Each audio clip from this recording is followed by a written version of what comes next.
Let us continue the slides now. Have you seen the video? Did you understand how to draw the histogram in the graph sheet? So from that you may ask one doubt, that is, the histogram also look like bar graph, that is, or double bar graph, right? Yes, so the difference is there, right? So what is the difference? So what is the difference between bar graph and histogram? So let us see the difference now. So difference between bar graph and histogram. So in the bar graph, some gaps are available between two bars, but in the histogram, there is no gap between any two bars, right? So while you are seeing the bar graph in the graph, so there is some gap between the two objectives or two observations. In double bar graph also some gaps are there. So only two bars lies together, right?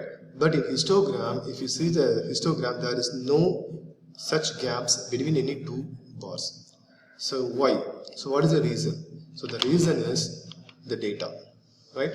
So histogram only for continuous type data. So continuous type data means what? The intervals are in a continuous manner. That is, the upper limit of the first interval equal to lower limit of the next interval, right? So the second bar in the graph starts from the end of the first bar. Similarly, the third bar in the graph starts from end of the second bar. So the reason is the class is continuous, right? So that is the reason. So this is the difference between bar graph and histogram.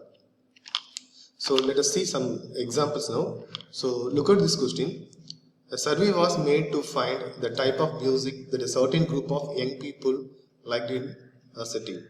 Adjoining pie chart shows the finding of this survey. So look at the diagram. So it is in the form of pie chart.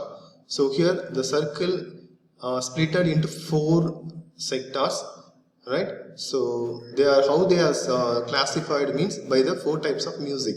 So semi-classical, classical, folk and light music, right? So the percentage also given here. The percentage stands for the percentage of the people like the particular type of music. That is 20% people likes semi-classical and 10% of the people like classical. So likewise, right?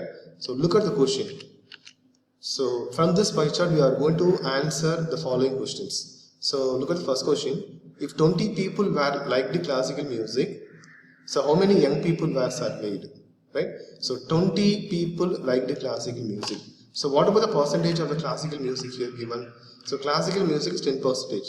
So 10% of the people is 20 means what about the total number of people like classical music? So that is the question. Understand? So 10% of the classical music is nothing but 20 members. So given in the question, right? So look at the question. So 20 people like the classical music. So classical music is corresponding to 10%. So 10% of the people is 20. Then what about the total number of people? The question is like that. So we are going to find out the total number of people who are like the classical music, right? So look at the solution now. So the classical music percentage given 10%. We don't know the total number of people. Let us take that number of people as X. Okay. So 10% of the total people is 20 already given. So 10% of X equal to 20. Now we are going to solve this. Okay. So in the next stage, so 10% can be written as 10 by 100, and instead of half we can put multiplication symbol and S as it is equal to 20. Now we are going to solve this. Okay. So 1 0 get cancelled. What about the remaining in the next stage? So 1 by 10 into X equal to 20. Now 10 is in the denominator of the left hand side. So transpose this into the right hand side. It will become in multiplication with right hand side. Okay. So look at here. So X equal to 20 into 10 equal to 200. So what is 200 now? So 200 is nothing but the total number of people like classical music, right? So what is 20? So 20 is nothing but only 10% of them. So the total number of people like classical music is nothing but 200. So that is the solution of the first one. Then look at the second question. What is the second question here? Which type of music is liked by the maximum number of people? Right? So look at the diagram. So here, which one maximum percentage? So 40. So the light music only liked by maximum number of people. So that is the answer for the second one. And look at the third one. If a cassette company were to make 1000 CDs, how many of each type would they make?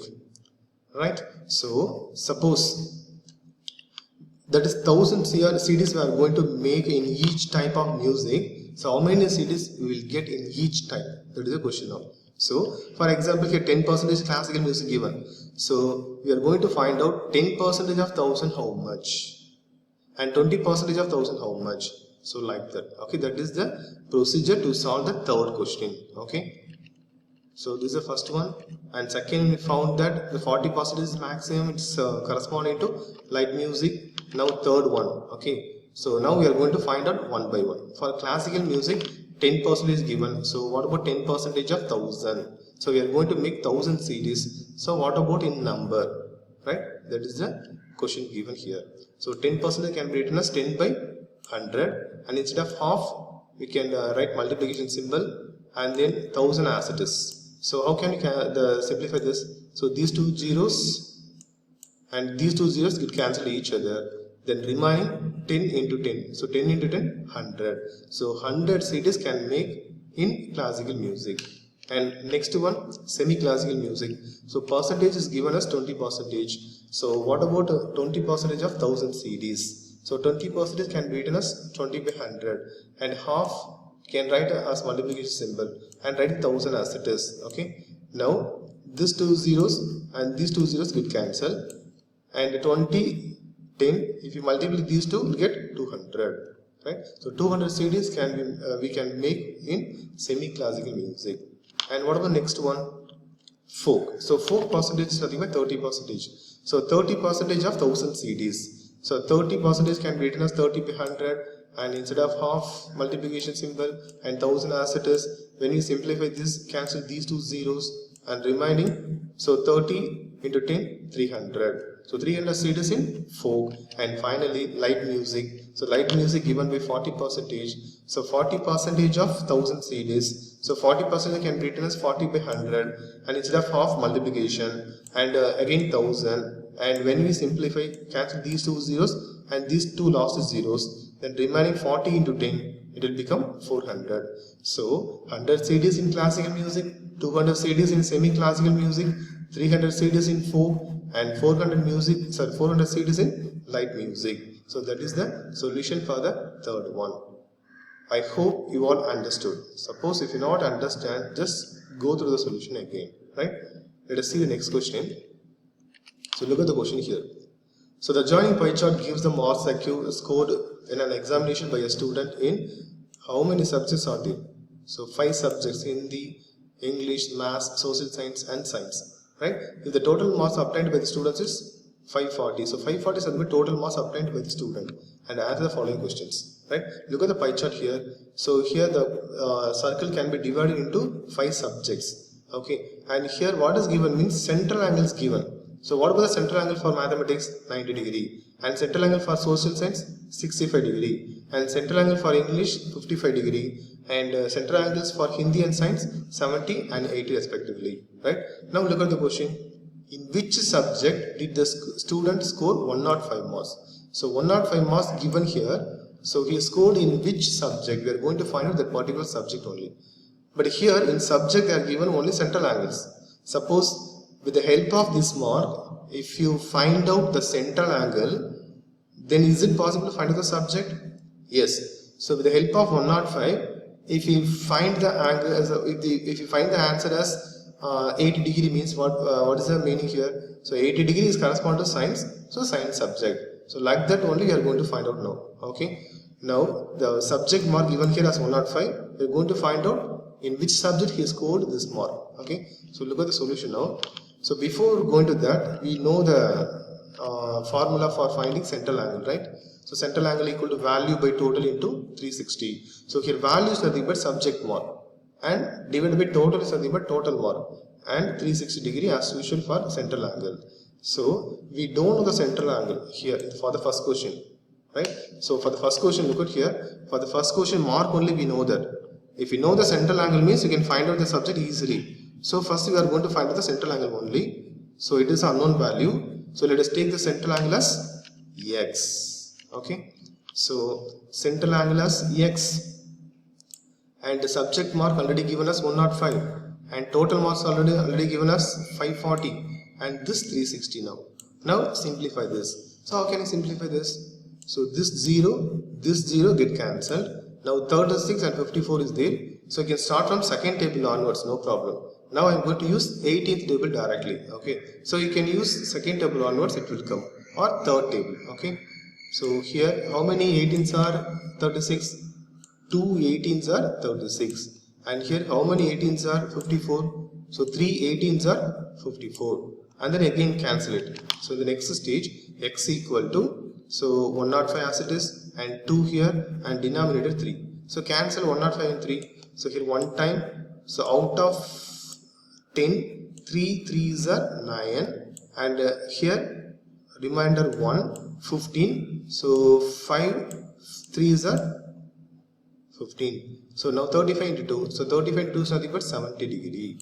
So look at the diagram. So 70 degree corresponds to which subject? Hindi. So the subject is nothing but Hindi. In subject only he got 105 mark. Okay. So look at the next question. What is the next question? How many more marks were obtained by the student in mathematics than Hindi? So we are going to find out the difference between mathematics and Hindi. We know the Hindi mark, that is 105. Now we are going to find out mathematics mark. Okay. So what is the mathematics central angle given? 90 degree. So we know the 90 degree angle, that is central angle. Now we are going to find out the mark by using the same formula. Okay. So the formula is, what is the formula? Central angle equals subject mark by total into 360. So central angle already given us 90 degree, and we are going to find the subject mark only. So let us take as x, and total 540, and this is 360. Next, how can you simplify this? So bring that 540 left hand side. So it is already in division. Now it will become multiplication. So 90 into 540 equal to x into 360 degree, right? Again, bring that to 360 left hand side. So it is in multiplication. So in the next side it will become division. Now cancel these two now. So 0 get cancelled. Again I am going to use the 18th table. So 2 18s are 36. Here 3 18s are 54. Okay, that's the next stage. So 90 into 3 divided by 2, and cancel these two. 1 time here, 45 times. So 45 times 90. So what about remaining one? So 45 into 3 equal to 135. Now 135 is nothing but the mark for mathematics. Now we are going to find the difference between mathematics mark and Hindi mark. So the difference equal to mathematics minus Hindi equal to 135 minus 105 equal to 30. Right? So 30 is the difference. So that is the solution for the third one. So second one. And now we are going to find out the third one. So what is the third question? Now I explained about the third question. So we are going to verify that the sum of the marks of maths and social is greater than the sum of the marks of Hindi and science. We are going to verify that one only. So it is enough to calculate the central angle. Okay, so listen here. The sum of the central angles of maths and social. So maths central angle 90 and social central angle 65. If you add these two, you get 155. So next combination they are asking Hindi and science. So Hindi and science central angles 80 and 70. The total is 150. Okay. Now compare which one maximum. So 155 is maximum than 150. So this combination is corresponds to which one? So combination of maths and social. Therefore, what about the conclusion here? So, the maths and social is more than Hindi and science, right? So, that is a conclusion. So, the answer is yes. Okay. Right, students. So, I think every one of you understood this video. If you not understand, just go through once again. And if you have any doubt, just ask me. I will clarify your doubt. Thank you. So, we will wind up this session. So we'll meet the next session.